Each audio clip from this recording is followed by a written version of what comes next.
Can Elon Musk declare war on Apple and win? And how will the fallout from FTX's collapse impact the world of crypto?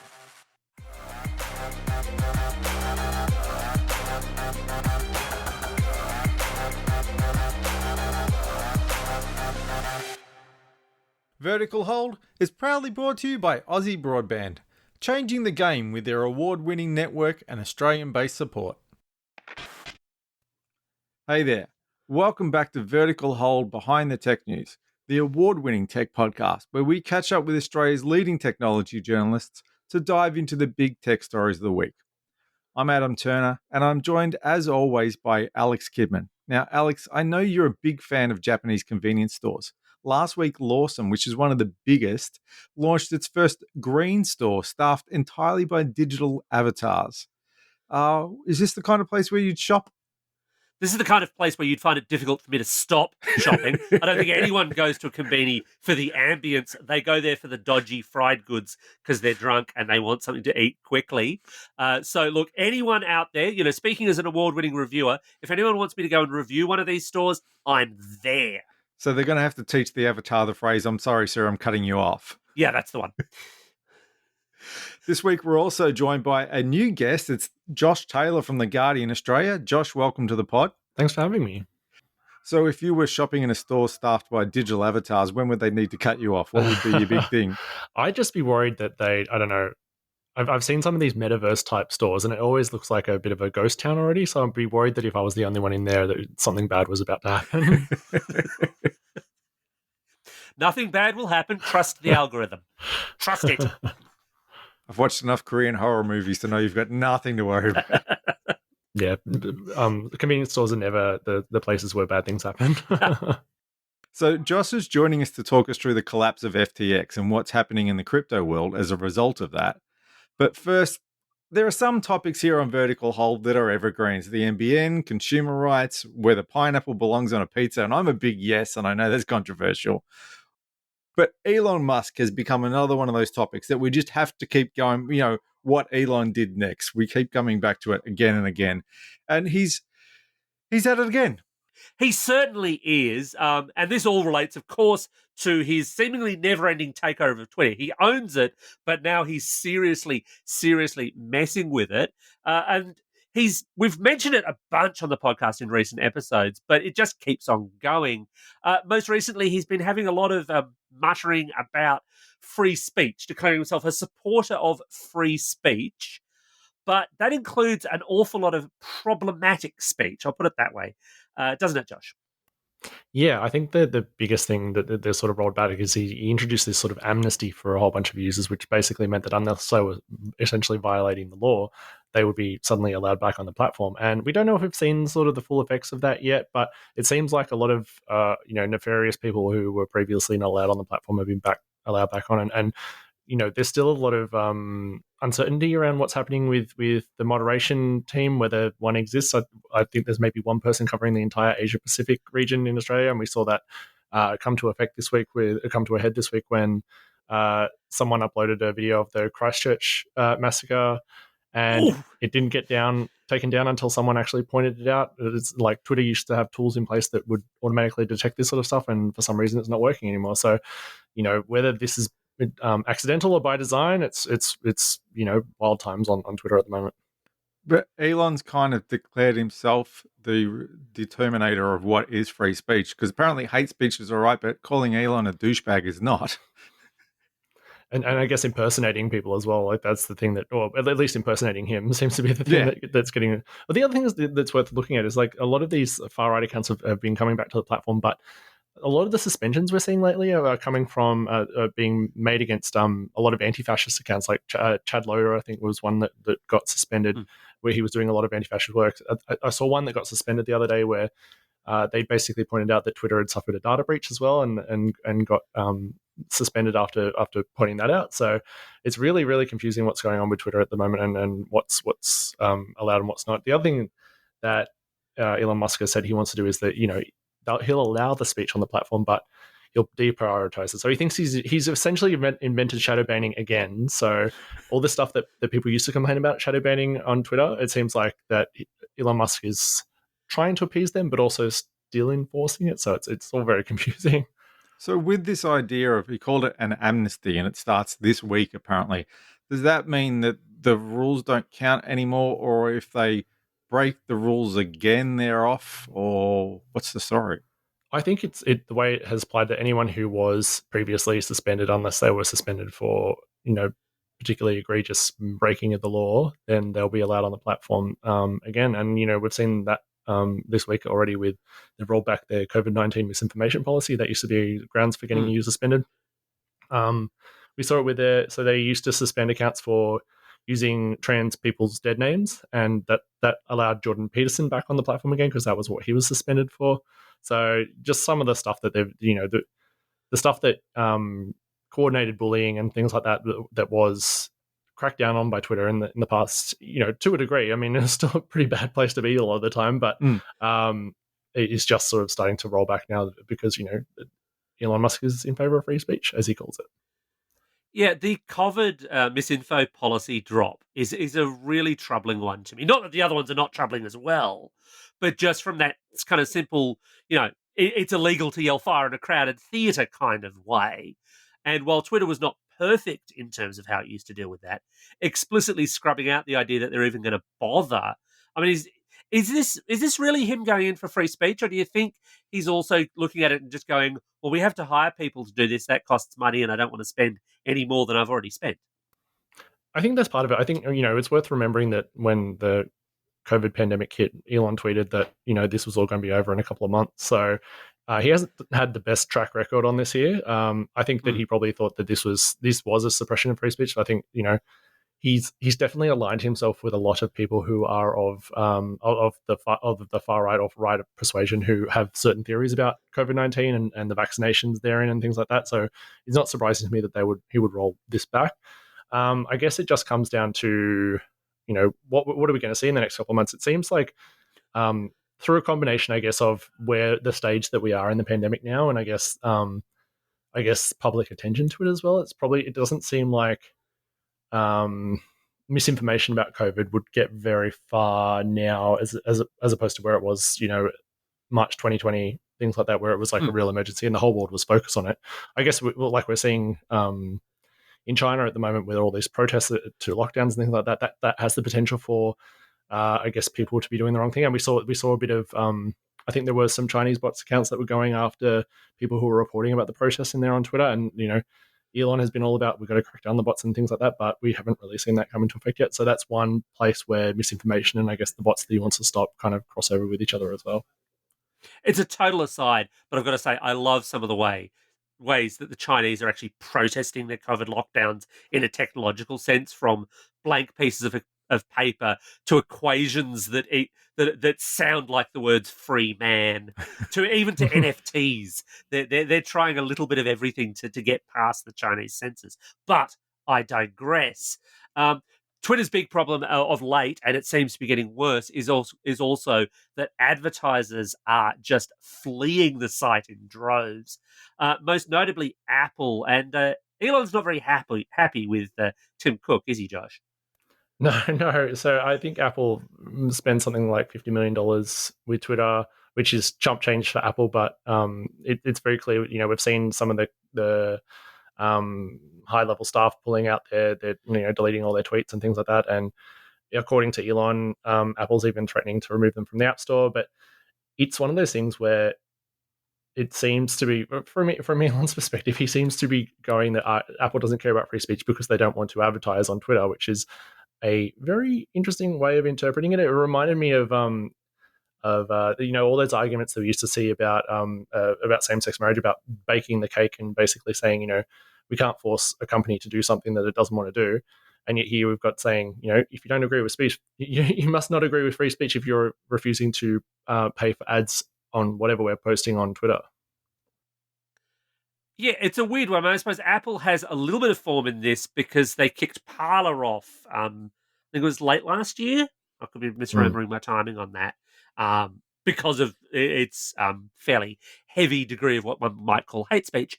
Now, Parler then got returned.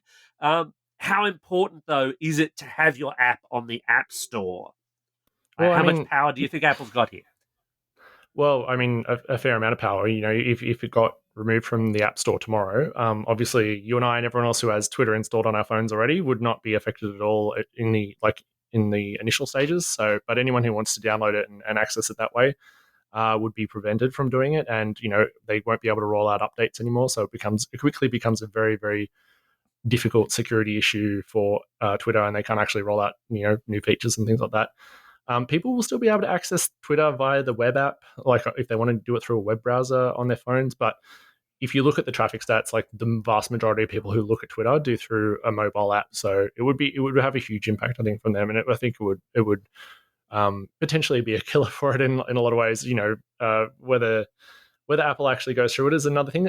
They've had an interesting relationship with Twitter in a lot of ways, because a lot of the stuff that is on Twitter already, if it was in another app, so I'm talking about the adult content and things like that, that would get them kicked out of the App Store. So they seem to have been turning a blind eye for quite a long while to Twitter for whatever reason, but it seems like the new ownership, they're not really keen with what he's doing at the moment. So Elon had an exclusive this week. He uncovered a conspiracy with a secret Apple tax, which I believe we've discussed on the podcast several times. How secret is this secret tax? What's it all about? Oh my God. Yeah, I've never covered this particular thing before. Yeah. We haven't had whole lawsuits in multiple countries about this particular tax. The most played game in the world has not launched lawsuits against Apple over this. No, yeah. So obviously this is something that most people have been aware of. If you're a fan of Fortnite, then you've obviously been aware that it was kicked out of the App Store a while ago because they tried to offer a way around in-app purchases, which meant that they could lower their prices, and Apple wasn't taking 30% cut. That's obviously led to lawsuits. So, we've had a whole inquiry in Australia from the ACCC about whether these companies take too much of a cut from it. So, yeah, it's not particularly new information. It may be new information to Elon, but it's not new information to anyone who pays attention to Apple or any of these other sorts of things.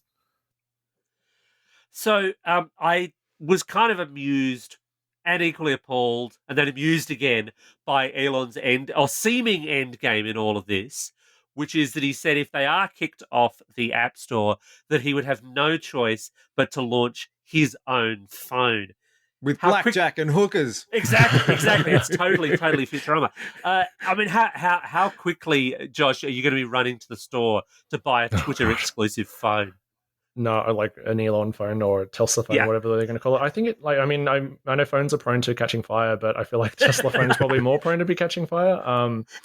I can't imagine it would be the kind of thing that I would be interested to get, or very many other people interested to get. I think you would only have to ever look at all the production delays that Tesla face and how difficult it is to get a lot of Tesla cars in Australia or anywhere else, to know that if Elon ever did decide to go down the path of making a phone, it's probably going to be hard to get, expensive, and not what you're expecting. So I would be surprised if you actually get. But he will always promise that next year it'll be fixed. Level 5 autonomy is coming next year. I think in context of Apple fighting with other people, it's worth remembering that Apple made a huge privacy change to basically cut Facebook off at the knees from collecting all people's information, and Meta is a huge company, couldn't really do anything about that except complain very loudly, and has lost billions and billions of dollars in revenue. So if Elon thinks that he can somehow bully Apple into doing something about this, I'd be very surprised if he gets anywhere. Apple's historically a very hard negotiator.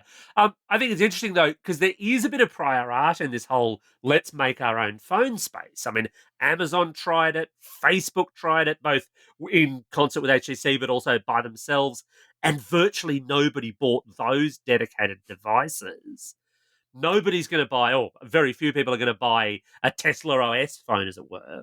So the best thing he could do would be to kind of go down a Kogan-esque route of finding a Chinese OEM willing to make a cheap phone running stock Android without Google Play on it, which, it just feels like a disaster area.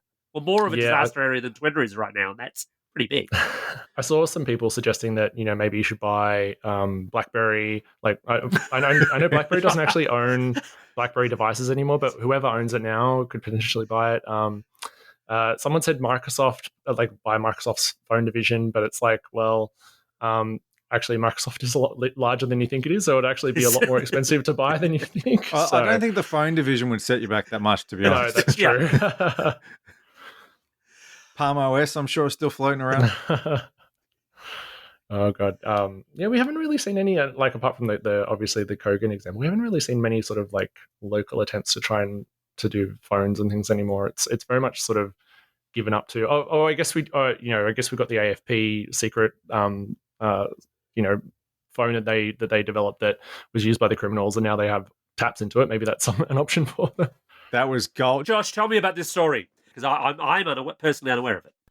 So I can't remember exactly what it's called, but it was basically they got a guy who was making encrypted phones for people who were doing sort of drug deals and all this sort of mob activity and stuff across the world to modify his device and make it for them, and then basically sold it through an underground network to all these criminals. And then it turned out that through the FBI and the AFP, they'd been tapping these devices for their calls and their messages the whole time and had basically the entire records. And now they've just been doing a whole bunch of prosecutions. It's still being challenged in a bunch of courts around the world at the moment about whether what they did was actually legal, but very sort of like innovative way to I guess crack down on some of these markets.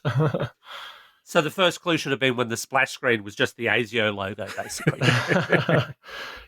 So, I mean, Twitter's in trouble and he's spent a lot of money and there's an awful lot of debt there. I have seen this argument that the end game, and he's at least hinted at it, that the end game might be declaring bankruptcy for Twitter. I mean, he's told Elon Musk is the world's richest man. Is this actually going to happen? Or do you think this is going to happen and why? Well, it's one of those things where the definition of world's richest man is very, if it's tied up in a lot of stocks like his is, and obviously, he's bleeding money out through Twitter at the moment. And that's obviously having an impact on his Tesla shares. He's had to sell off a bunch of Tesla shares in order to pay down some of the things. I think I read something where that he's paying $1 million a month in interest on the debt that he's taken on for Twitter. So it is a possibility. I wouldn't put it past where it's going, and it's getting a bit like Producers-esque, where is he deliberately designing it to fail so it'll like be killed off or something like that. But I guess the early expectations that Twitter would just fall over and die very quickly haven't sort of come to fruition. So who knows where it's going at this stage. It's definitely, and I suppose this is getting into the anecdotal, but it's definitely a lot jankier than it used to be. I'm spending less time on Twitter because of the way Twitter has shifted in past weeks.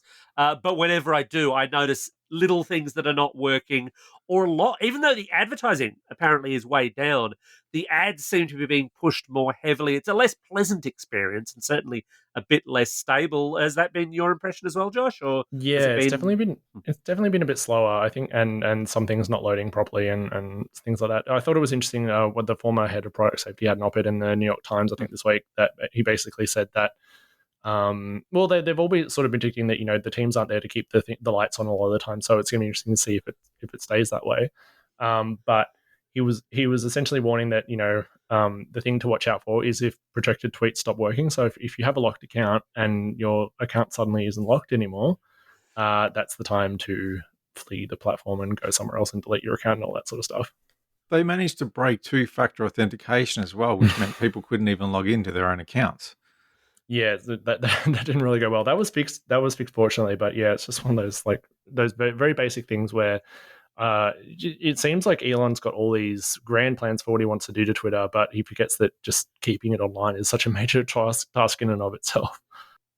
The one that amused me greatly, I don't know if this was apocryphal or not because I read it on Twitter, was the suggestion that they'd fired the person who was responsible for all of their access keys to the main Twitter building, and then a couple of hours later locked themselves out, everyone, by resetting the keys, and then were desperately trying to get hold of him to hire him back again.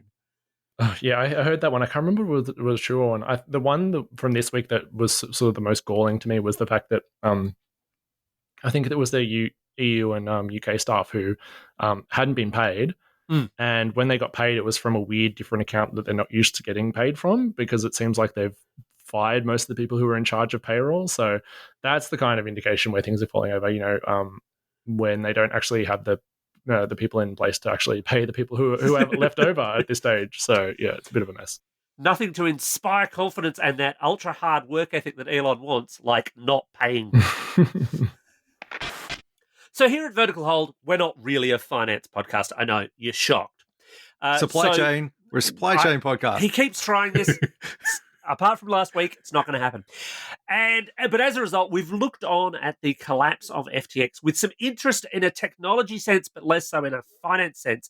Now, Josh, I know this is a story that you've been covering, and you noted in a piece earlier this week the number of Australians actually hit by the FTX collapse, because you kind of tend to think, oh, this is just a few, fat cats with money to invest, but it's actually a fairly large number of people, isn't it? Yeah, so it's roughly around 30,000 Australian customers, and that includes people who've invested like $1,000 up to someone who said they're on the line for about $1 million. I've talked to a few of these customers, or the people who put money on the exchange. Some of them are like, "Oh, I invested my entire life savings. I thought I would be protected. I'm surprised that this has all fallen over." To some people who were a bit more casual about it, where they were just like, "Well, this is a risk you take when you're investing, especially when you're investing in cryptocurrency, so not that concerned." The other thing, like I found out this week, is that they in the US, where they're filed for bankruptcy. They're also in administration in Australia, but America, for some reason, publishes many more of these documents online than we ever get in Australia. They're much more transparent with all this sort of process than we ever are here. But it sort of revealed that a couple of Australian law firms are on the hook for about $160,000, I think. So there is a bit of a flow-on effect. And the other thing that's worth mentioning is, you've got some local companies here in Australia, like Digital Surge is currently not allowing people to deposit or withdraw any money from their exchange because they're experiencing liquidity issues as a result of what's their sort of reliance on FTX as well. So it does have a bit of a flow-on effect there as well. So is that part of the problem, that it's also inbred, that they're also invested and reliant on each other? When one of the big ones goes under, it sort of drags everyone else down? Yeah, that and I guess what you call a contagion effect, where if we saw that big bank run on FTX, the news about it probably made a lot of people rethink about whether they want to stay invested in crypto and probably try to pull out. And that came after there's been a pretty big downturn in crypto anyway, so people already feel like they're losing money. So it's not surprising that more people might be double thinking or reconsidering whether they actually want to keep staying in crypto in the first place. One of the things that may have led people to be a little bit more interested, or a little bit more confident, I should say, in FTX was that it appears that they actually held a financial services license. Yeah, Kind of. Yeah, this is a weird one. This is something that cryptocurrency exchanges in operating in Australia have been doing for a little while, where they don't actually, they don't go through the process of applying for a financial services license. What they do is they take over a company that already has one, and that will allow them to hold themselves out as holding a financial services license. Now, that financial services license will give them the ability to offer financial advice, trade in derivatives and foreign exchange and things like that. But it doesn't actually cover the crypto exchange itself. And if you dig into the documents that they put, like the public disclosure and things on their website, it lays out exactly what it does and doesn't do. But I guess to the average punter, are they actually going to be going through all these documents when they're looking at it and say, well, actually, you're not, like the crypto exchange is not actually regulated? So that's one of the things that I've been sort of digging into the past week about whether these companies are not potentially misrepresenting themselves, but like allowing customers to form a perception that isn't actually there, that the cryptocurrency is currently regulated in Australia, apart from so cryptocurrency within Australia is not actually regulated apart from basically anti-money laundering things. So they're all registered with AUSTRAC. So money isn't going to hide the proceeds of crime, essentially. So being regulated doesn't mean your money's necessarily safe, though. I'm trying to remember. I think it was during sometime in the last few years, it might have been during the GFC, the government came out and basically guaranteed your money if it was in the big banks. Like, we will cover it so you won't lose your money, to stop a run on the bank where everybody basically runs down the street to pull their money out at the same time. If FTX is regulated, that doesn't mean there's any kind of guarantee that if it goes under its back, then you'll get your money back, does it? No. I think it just maybe gives people a little bit more confidence that they know what they're doing. So I think that's probably the bigger takeaway from that. I think people who have been investing in cryptocurrency probably are, for the most part, aware that it doesn't really it is a wildly fluctuating market, and a lot of the appeal for a lot of people is the fact that it is outside of the government purview, and the government hasn't been regulated. It's a decentralized currency and not tied to any particular country. Yeah, I mean, having due disclaimer, I have worked for a business that held a financial services license, and one of the requirements there was you had to be really, really careful with the language that you used. It had to be compliant with the terms of that license and the way you spoke about advice. And I'm not suggesting, for legal purposes, that FTX was not doing this because, frankly, I don't know whether they were or not. But it didn't necessarily curtail those kinds of activities. But Adam mentioned the kind of run on the banks. With FTX collapsed, with Digital Surge paused, are we seeing a run on the banks? Are people going to start hiding their Bitcoin under their mattresses instead? I have definitely heard that there is a bit of it is a contagion effect. One exchange has sneezed and the rest are catching the flu now. So where we're seeing more and more of these companies. We had BlockFi go into bankruptcy like this week. I've heard of other exchanges sort of teetering on the edges at the moment. So it's definitely a weird time for crypto, and it seems to be a bit of a comeuppance, I guess. Like everyone was very bullish and very keen to get into it, and then the last 6 to 8 months even before the FTX collapse, things had started to come down, and now we're sort of seeing the fruits of that. It's going to be interesting. So one of the things that's fascinated me about this is just so FTX had a whole bunch of, I think they were sponsoring the cricket, I think, for a while as well. They were like one of the major sponsors of cricket. They were advertising in Australia about it even when they were just about to enter administration.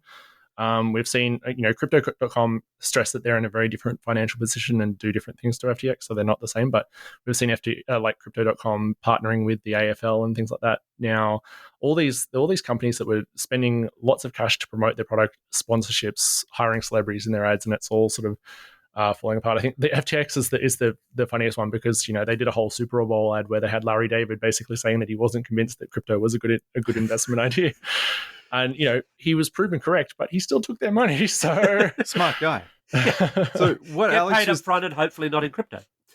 What Alex was saying about hiding under the mattress is actually relevant here because just correct me if I'm wrong. This is the way I understand it. In the early days of cryptocurrencies, you had to have your own wallet and manage your own keys and everything. And if you lost the password, you lost it forever. But it was a real barrier to entry in terms of setting all that up. With these exchanges, you create an account with the exchange and then you can buy and sell crypto, but you don't have to set up your own wallets or do any of that kind of stuff. So it really lowered the barrier to entry. But it means that the crypto is not actually yours. You're not holding it. So they can go down and take your crypto with them. Whereas if you had been buying it yourself and storing it in your own wallet, digital wallet under your own digital mattress, then you can't, well, you can lose it in other ways, but a crash like this can't take your money. That's pretty much right. Yeah. It's basically they've outsourced the holding of the wallet, but you carry risk with that now as customers of FTX and all those other ones like Digital Surge and stuff like that are finding where if they had not removed their cryptocurrency or put it in their own wallet that is separate from the exchange before all this happened, then they're finding great difficulty getting it out now. But it's these kinds of exchanges that would have really helped the crypto boom because it made it so easy for more people to jump in and throw lots of money in it. Whereas if it was as difficult as it was before, it probably wouldn't have taken off as much as it did in the last couple of years. Yeah, I think that was, that was sort of the issue that a lot of people faced early on, that barrier to entry was so high and the understanding of it so high now. But, it is so easy to go in now. A lot of the companies a lot of the exchanges that are operating are basically spelling out just this is how easy it is actually to get involved now. So I think that's, it is one of the things that was the selling point for a lot of these exchanges, but that we are now seeing what the risks were at the same time. So Adam and I have been doing tech journalism for way too long, to use a technical term, and can well recall the heady days of the dot-com boom and bust cycle at the end of the last century. Was it Pets.com? Went out and bought all their own vans and everything? Yeah. Hand sock puppets and so on. And there, a huge swathe of the market got wiped out and a few players survived. Is this going to be that kind of moment for crypto, do you think? Or is there some intrinsic other thing with crypto that's going to change what it does in the future? So I think in the medium or short to medium term, I think some of the larger players like Crypto.com will probably do okay. I mean, this could change at any point in time with this how this market operates. Like I could say this now, and by the time the episode comes out, This they is could have not, collapsed. strictly speaking, financial advice. Yeah, I don't have an AFSL. But I think, I mean, my position on cryptocurrency is fundamentally that the way that it is designed, it's very much sort of at the moment very much a hype sort of cycle thing, and I can't see it lasting beyond a particular hype cycle. It may have some sort of function in the future, but we haven't sort of got there yet. It's kind of a bit like the sort of, everyone talk. I mean, this is joint to it, but 5 years ago, everyone was talking about we're going to do everything on the blockchain, and we still haven't seen anything. We saw the ASX ditch basically what was a $300 million project that they were trying to explore how to do some of their functions on the blockchain and realize it wasn't actually going to work properly. So I think we're getting to the end of that, but whether it has a future, I don't know. We're coming into a stage now where the federal government is looking at regulating crypto, but it might just be too late by that point, because it might just be the market's gone and people aren't doing anything. But I may be wrong. I feel like I've been reluctant Forecasting to is always dangerous. Yes. It's true. I've been reluctant to get into crypto, even report about it, because I always thought it was a bit of a scam, to be honest. And so far I've been proven correct, but who knows, I might be wrong tomorrow. And I'm not there yet. So what's happened with FTX is quite complicated, because they got in a feud with another big exchange, and then that exchange made some moves which actually destabilized FTX and was part of the downfall. So it's not as straightforward as just crypto's no good. And that's sort of what I want to ask you. Like, when you look at this, is what happened a reflection on crypto itself, or just the specific circumstances of FTX?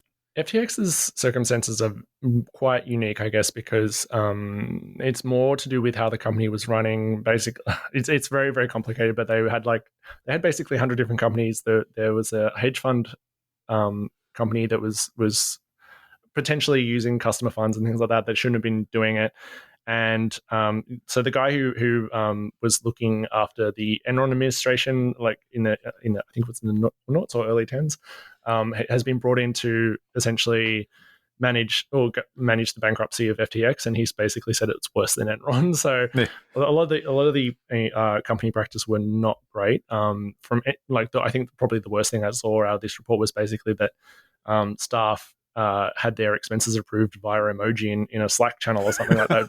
just not good business practices. So, and this was reflected in what one of the customers of FTX in Australia told me, where he's still very much into crypto. He thinks that crypto has a really strong future, but he recognizes that this was an issue with this particular exchange. So he thinks that, even though he's potentially lost money, we're still going through that process of trying to get the money back. But he says, this was just the exchange's fault. It wasn't actually a problem with the technology itself. Well, I wanted to dive in on the technology itself, because we are a technology podcast, as a reminder. And you kind of you alluded to it before as well, because so much of that kind of blockchain and computational side of stuff has been so heavily focused on crypto in recent years. It's been on the let's make money fast kind of routines.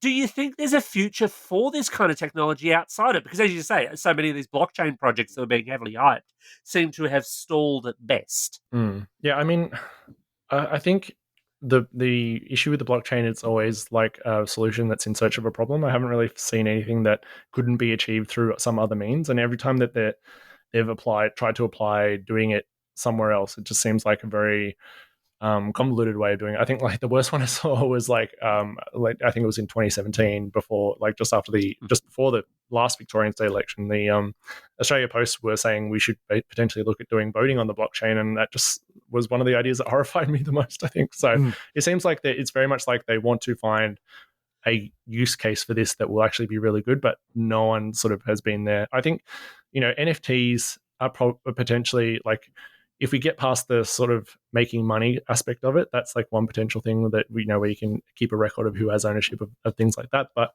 I don't know. I'm still struggling to understand the appeal of it. Well, that just about wraps up this week's episode of Vertical Hold. Thanks to Josh for joining us. Thanks for having me again. It's been great. And Josh, it's time for you to face the Vertical Hold 3 questions of doom. I will ask all 3 questions. You can answer them in any order you like. Where can people find your work online? Where Just can they find you? Oh, sorry. Wait for I'll it. do- Wait for I it. thought it was like one after the I'll start other. this again. I will ask all 3 questions, and then you can answer them in any order that you like. So, where can people find your work online? Where can they find you on social media? And our current big contentious question, what's the worst job you've ever had? So you can find my work at theguardian.com. On the socials, Josh Gnosis on Twitter for as long as it lasts. Otherwise, if you're on Mastodon, I'm Josh Taylor at oz.social. As for worst job I've ever had, I called it basically the McDonald's of journalism. I used to work for a media monitoring company, and that required me to listen to a lot of Alan Jones from 5 a.m. in the morning, John Laws as well. Did you get danger pay? Unfortunately, well, we got if we were started early, we got pretty good pay, but yeah, it was definitely an interesting experience. I think it did help me because like I now can type very, very fast, and also I can listen to a lot of terrible opinions of people who I might be interviewing and not have a reaction to it because I'm just so enamored to it. Also, resistant to it. Those sound like excellent skills for any journalist to have, actually. And as always, you can catch us online at Vertical Hold AU on Twitter for as long as it lasts, at the Vertical Hold Facebook page, or on the web at verticalhold.com.au. And just a reminder for regular listeners, we're thrilled to have Aussie Broadband as our sponsor this year, and they've given us a special promo code which gives new customers a $10 per month discount for 6 months when signing up online for an unlimited plan between NBN 50 and NBN 100. The promo code is vertical, so hopefully that'll come in handy for Australian listeners shopping around for a great broadband service. And thanks everyone for dropping by once again, and don't forget our financial advice is to put all your money in canned food and shotguns.